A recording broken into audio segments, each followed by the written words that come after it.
Thank you, President Xi, exclamation point, when we know that she was responsible for lacking. My boy Trump got that even tan. He looking extra orange today. Nah, I ain't gonna lie. Trump came on time. Well, they bought their chips from Taiwan. We hardly make chips anymore because why he say countries' names like that? Taiwan. They have, and policies like they have. I don't say her because she has no policy. Everything that she believed 3 years ago and 4 years ago is out the window. She's going to my philosophy now. In fact, I was going to send her a MAGA hat.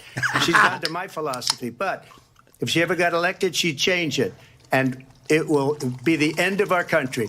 She's a Marxist. Everybody knows she's a Marxist. Her father's a Marxist professor in economics, and he taught her well.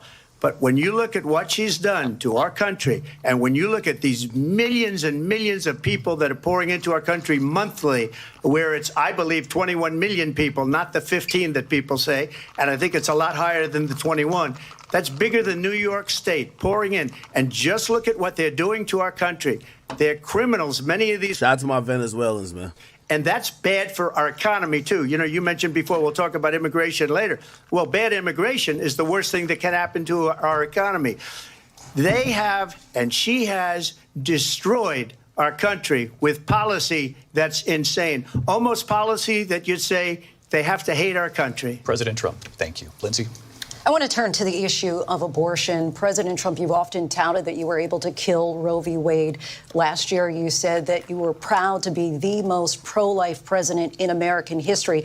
Then last month, you said that your administration would be great for women and their reproductive rights. In your home state of Florida, you surprised many with regard to your 6-week abortion ban because you initially had said that it was too short. And you said, quote, I'm going to be voting that we need more than 6 weeks. But then the very next day, you reversed course and said you would vote to support the 6-week ban.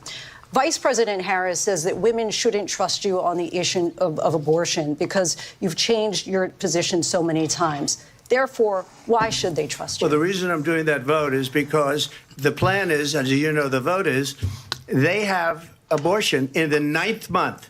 They even have, and you can look at the governor of West Virginia, the previous governor of West Virginia, not the current governor, is doing an excellent job. But the governor before, he said the baby will be born and we will decide what to do with the baby. In other words, we'll execute the baby. And that's why I did that, because that predominates, because they're radical. The Democrats are radical in that. And her vice presidential pick, which I think was a horrible pick, by the way, for our country, because he is really out of it. But her vice presidential pick says abortion in the 9th month is absolutely fine. He also says execution after birth. It's execution, no longer abortion, because the baby is born, is okay. And that's not okay with me, hence the vote. But what I did is something. Why is she staring him down like that, man? 2 years, they've been trying to get Roe v. Wade into the states.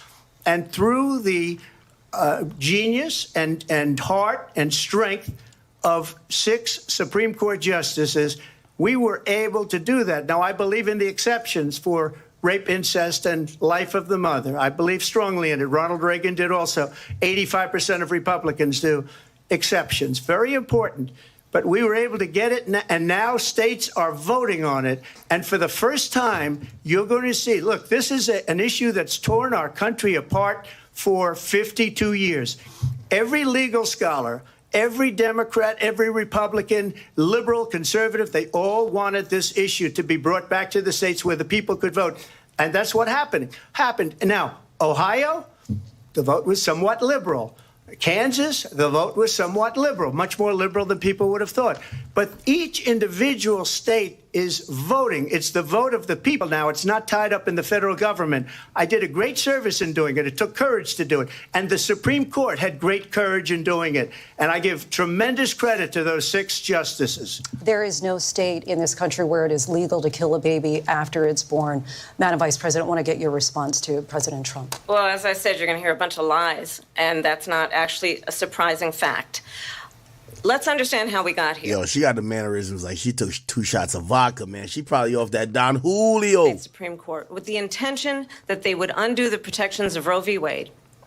And they did exactly as he intended. And now in over 20 states, there are Trump abortion bans, which make it criminal for a doctor or nurse to provide health care. In one state, it provides prison for life. Trump abortion bans that make no exception even for rape and incest, which understand what that means. A survivor of a crime of violation to their body does not have the right to make a decision about what happens to their body next. That is immoral. And one does not have to abandon their faith or deeply held beliefs to agree. The government, and Donald Trump certainly, should not be telling a woman what to do with her body. I have talked with women around our country. You want to talk about this is what people wanted? Pregnant women who want to carry a pregnancy to term, suffering from a miscarriage, being denied care in an emergency room because the healthcare providers are afraid they might go to jail, and she's bleeding out in a car in the parking lot. She didn't want that. Her husband didn't want that. A 12 or 13-year-old survivor of incest being forced to carry a pregnancy to term. They don't want that. And I pledge to you, when Congress passes a bill to put back in place the protections of Roe v. Wade, as President of the United States, I will proudly sign it into law. But understand, if Donald Trump were to be reelected, he will sign a national abortion ban. Nah, she appealing to all the young hoes out here. All the young hoes who be fucking without condoms, getting pregnant, and want to abort it 4 months later. Your miscarriages. I think the American people believe that certain freedoms, in particular the freedom to make decisions about one's... Fight back, Trump. ...should not be made by the government. Thank you, Vice President Harris. Well, there she goes again. It's a lie. I'm not signing a ban, and there's no reason to sign a ban, because we've gotten what everybody wanted. Democrats, Republicans, and everybody else, and every legal scholar wanted it to be brought back into the states. And the states are voting.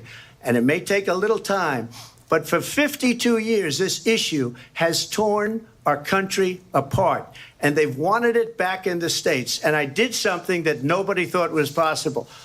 The states are now voting. What she says is an absolute lie. And as far as the abortion ban, no, I'm not in favor of abortion ban, but it doesn't matter because this issue has now been taken over by the states. Would you veto a national abortion ban if it came to your desk? Well, I won't have to because, again, two things. Number one, she said she'll go back to Congress. She'll never get the vote. It's impossible for her to get the vote, especially now with the 50-50 and essentially 50-50 in both Senate and the House.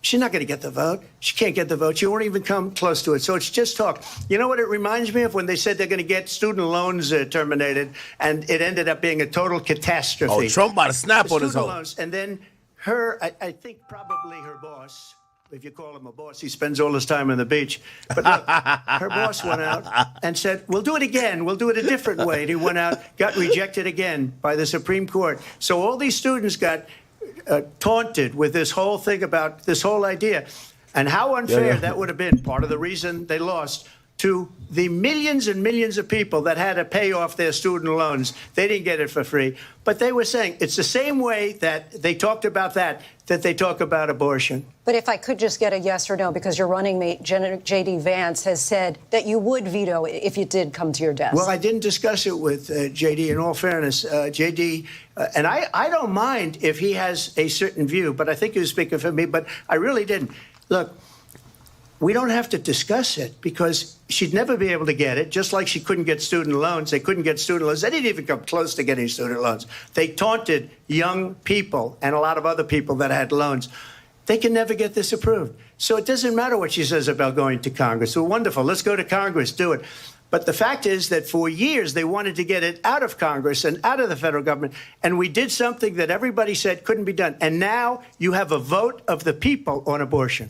Vice President Harris, I want to give you your time to respond. But I do want to ask, would you support any restrictions on a woman's right? Yo, she definitely on Kamala's side. I support reinstating the protections of Roe v. Wade.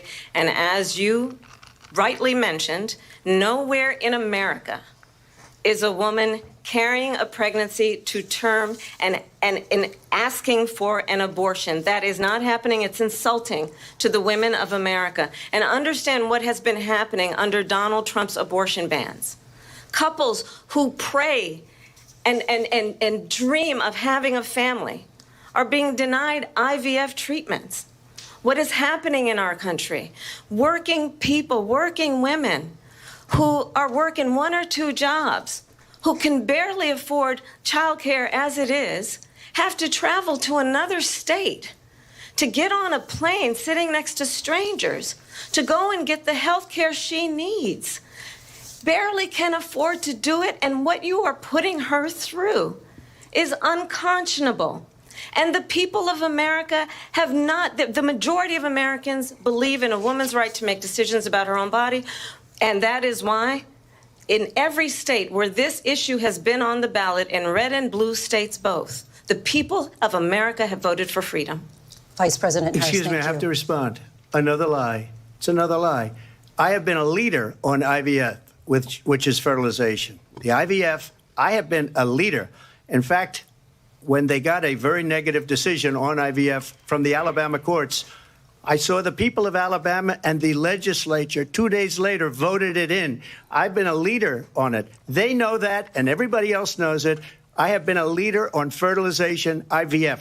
And the other thing, you should ask, will she allow abortion in the 8th month, 9th month, 7th month? Come on. Okay, would you do that? Why don't you ask her that question? Why don't you answer the question? Would you because veto? Under Roe v. Wade, answer the question, would you veto? You could do abortions in the 7th month, the 8th month, the 9th That's month, not true. and probably after birth. Just look at the governor, former governor of Virginia. The governor of Virginia said we put the baby aside and then we determine what we want to do with the baby. President Trump, thank you. We're going to turn now to immigration and border security. We know it's an issue that's important to Republicans. That's where Big Trump gonna shine, man. In this country. Vice President Harris, you were tasked by President Biden with getting to the root causes of migration from Central America. We know that illegal border crossings reached a record high in the Biden administration. This past June, President Biden imposed tough new asylum restrictions. We know the numbers since then have dropped significantly. But my question to you tonight is, why did the administration wait until 6 months before the election to act? And would you have done anything differently from President Biden on this? So I'm the only person on this stage who has prosecuted transnational criminal organizations for the trafficking of guns, drugs, and human beings. And let me say that the United States Congress, including some of the most conservative members of the United States Senate, came up with a border security bill which I supported. And that bill would have put 1,500 more border agents on the border to help those folks who are working there right now overtime trying to do their job. It would have allowed us to stem the flow of fentanyl coming into the United States. I know there are so many families watching tonight who have been personally affected by the surge of fentanyl in our country. That bill would have put more resources to allow us to prosecute transnational criminal organizations for trafficking in guns, drugs, and human beings. But you know what happened to that bill? Donald Trump got on the phone, called up some folks in Congress, and said, kill the bill. And you know why? Because he'd prefer to run on a problem instead of fixing a problem. And understand, this comes at a time where the people of our country actually need a leader who engages in solutions, who actually addresses the problems at hand. But what we have in the former president is someone who would prefer to run on a problem instead of fixing a problem. And I'll tell you something, he's going to talk about immigration a lot tonight, even when it's not the subject that is being raised. And I'm going to actually do something really unusual, and I'm going to invite you to attend one of Donald Trump's rallies, because it's a really interesting thing to watch. You will see during the course of his rallies, he talks about fictional characters like Hannibal Lecter. He will talk about windmills cause cancer. And what you will also notice is that people start leaving his rallies early out of exhaustion and boredom. And I will tell you, the one thing you will not hear him talk about is you. You will not hear him talk about your needs, your dreams, and your desires. You trying to cook? And I'll tell you, I believe you deserve a president who actually puts you first, and I pledge to you that I will. Vice President Harris, thank you. President Trump, on that point, I want to get your response. Well, I would like to respond. Let me just ask, though, why did you try to kill that bill, and successfully so, that would have put thousands of additional agents and officers on the border? First, let me respond as to the Please. rallies. She said people start leaving. People don't go to her rallies. There's no reason to go. And the people that do go, she's bussing them in and paying them to be there, and then showing them in a different light. So she can't talk about that. People don't leave my rallies. We have the biggest rallies, the most incredible rallies in the history of politics. That's because people want to take their country back. Our country is being lost. We're a failing nation. And it happened 3.5 years ago. And what's going on here, you're going to end up in World War III, just to go into another subject. What they have done to our country by allowing these millions and millions of people to come into our country, and look at what's happening to the towns all over the United States. And a lot of towns don't want to talk. It's not going to be Aurora or Springfield. A lot of towns don't want to talk about it because they're so embarrassed by it. In Springfield, they're eating the dogs, the people that came in. They're eating the cats. They're eating the pets of the people that live there. And this is what's happening in our country, and it's a shame. As far as rallies are concerned, as far as the reason they go is they like what I say. They want to bring our country back. They want to make America great again. It's a very simple phrase, make America great again. She's destroying this country, and if she becomes president, this country doesn't have a chance of success. Not only success, we'll end up being Venezuela on steroids. I just want to clarify here. You bring up Springfield, Ohio, and ABC News did reach out to the city manager there. He told us there have been no credible reports of specific claims of pets being harmed, injured, or abused by individuals within the immigrant community. Well, I've seen people on television. Let me just say here, this is the people on television say my dog was taken and used for food. So maybe you said that, and maybe that's a good thing to say for a city manager. I'm not taking this from but television. The people I'm on taking it from the city manager. Their dog was eaten by the people that went there. Again, the Springfield city manager says there's no evidence of that. Vice President Harris, I'll let you respond to the rest of what you've heard. You talk about extreme. This is, I think, one of the reasons why in this election I actually have the endorsement of 200 Republicans who have formerly worked with President Bush, Mitt Romney, and John McCain, including the endorsement of former Vice President Dick Cheney and Congress member Liz Cheney. And if you want to really know the inside track on who the former president is, if he didn't make it clear already, just ask people who have worked with him. His former chief of staff, a four-star general, has said he has contempt for the Constitution of the United States. His former national security advisor has said he is dangerous and unfit. They get nasty now. His former Secretary of Defense has said the nation, the republic, would never survive another Trump term. And when we listen to this kind of rhetoric, when the issues that affect the American people are not being addressed, I think the choice is clear in this election. President Trump, I'll give you a quick minute to respond here. Thank you, because when I hear that, see, I'm a different kind of a person. I fired most of those people. Not so graciously. They did bad things or a bad job. I fired them. They never fired one person. They didn't fire anybody having to do with Afghanistan and the Taliban and the 13 people whose were just killed, viciously and violently killed. And I got to know the parents and the family. They didn't fire. They should have fired all those generals, all those top people, because that was one of the most incompetently handled situations anybody has ever seen. So when somebody does a bad job, I fire him. And you take a guy like Esper. He was no good. I fired him. So he writes a book. Another one writes a book, because with me, they can write books. With nobody else can they? But they have done such a poor job, and they never fire anybody. Look at the economy. Look at the inflation. They didn't fire any of their economists. They have the same people. That's a good way not to have books written about you. But just to finish, I got more votes than any Republican in history by far. In fact, I got more votes than any president, sitting president, in history by far. Let me continue on immigration. It was what you wanted to talk about earlier, so let's get back to your deportation proposal that the vice president has reacted to as well. President Trump, you call this the largest domestic deportation operation in the history of our country. You say you would use the National Guard. You say if things get out of control, you'd have no problem using the U.S. military. Police, yes. You also said you would use local police. How would you deport 11 million undocumented immigrants? I know you believe that number is much higher. Take us through this. What does this look like? Will authorities be going door to door in this country? Yeah, it is much higher because of them. They allowed criminals, many, many millions of criminals. They allowed terrorists. They allowed common street criminals. They allowed people to come in, drug dealers, to come into our country. And they're now in the United States and told by their countries like Venezuela, don't ever come back or we're going to kill you. Do you know that crime in Venezuela and crime in countries all over the world is way down? You know why? Because they've taken their criminals off the street and they've given them to her to put into our country. And this will be one of the greatest mistakes in history for them to allow. And I think they probably did it because they think they're going to get votes, but it's not worth it because they're destroying the fabric of our country by what